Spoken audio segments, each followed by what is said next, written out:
today's video, I'm going to be showing you the mask that I wore in my last makeup tutorial, and as usual, it's going to be very simple to make. I'm going to be using some lightweight clay. If you haven't got something like this, you could use something like paperweight clay or papier-mâché, but I'm going to be using this. And the first thing I'm going to be doing is building up the shape that I want on the face cast.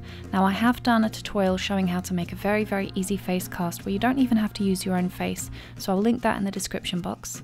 But once I've covered up around the eyes and the forehead, I'm going to be making the teeth. And the easiest way to do this is just to make a little ball in your hand, roll it into a point, and then press it into the rest of the mask. And then I'm going to be blending it into the rest of the mask with some sculpting tools. After that, I'm going to be adding some edges, and you just want to pick an area on the mask where you're going to make it look a lot more rugged and damaged. Once I've added that crack on the forehead, what I'm going to do is add some more details around the edges, and then also make the teeth a little bit stronger so that the line spreads up and ends up underneath the cheekbones and around the nose. Now, one thing I need to do is make sure that this is going to dry properly. So what I want to do is I want to lift off the whole mask off the face cast, and whatever kind of cracks happen naturally when I'm trying to lift this off, because it is going to stick a little bit to the face mask, I'm going to exaggerate those even more to make it look very organic so that I don't even have to really think about where I'm going to place all the little interesting cuts and tears.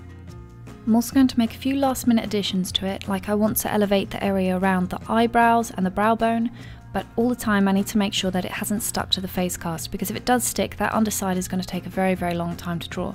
So I'm going to make sure that there's some air underneath there first, and then I'm going to leave it to dry overnight. Once it's dried, I'm going to start adding the colour on the mask just to make it a little less flat. Now, for what I'm going to be using, you don't have to use specific art tools. You could use pan pastels, regular pastels, you can even use eyeshadows, which is what I'm going to be using, just to show you that you really can use whatever you want.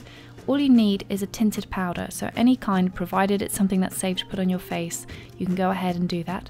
So I'm going to be adding more yellows and browns, particularly around the socket, around the edge of the mask, and then I'm going to be taking a thinner brush with some black eyeshadow just to accentuate the cracks. And then that's it. You're done. You can either add an elastic band on the side if you want to, but because this is already cast on my face, if I wasn't wearing a full face of makeup, I could just stick it down, and then that's it. I'm done.